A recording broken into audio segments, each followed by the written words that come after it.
આજ તો તાઢ લાગતી હતી ને એટલે બહાર તડકે હુઈ ગયા, હું નહીં આ બાપ દીકરી બેય. અને આપણા હાથમાં તો આ બે થેલી આવી ગઈ. શેવડો બનાવવાનો છે. શેવડો કરવાનો છે ને તો તગારું મારે શેટીમાંથી કાઢવું પડ્યું. કેમ કે ગયા વખત મેં થેલી ઉપર બનાવ્યો ને તો થેલી મારી બળી ગઈ હતી.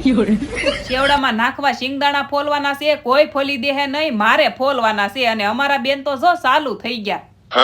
પછી મેં મમરામાં હાથ ફેરો કર્યો, આમાં કઈ હોય તો નહીં, પણ મારા બા એમ કેતા થા ઉંદેડાની લીંડી હોય.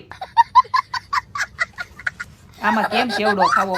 હળદર નાખી મમરા પીળા કર્યા, પછી જે કલરના ભૂંગળા પૌવા નાખવાના હતા બધું નાખ્યું.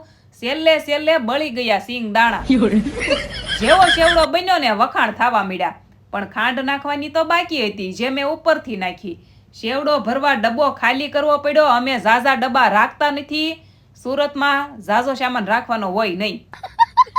હાલો હવે રૂમ હારી કરવાની છે અને જોવો બહાર મારા કપડા દોરી ઉપર. અને હાલો આજ કમેન્ટમાં કેજો તમારે નીકળે કે મમરામાંથી. તો મળીએ નેક્સ્ટ વિડીયોમાં. જય દ્વારકાધીશ. Like subscribe.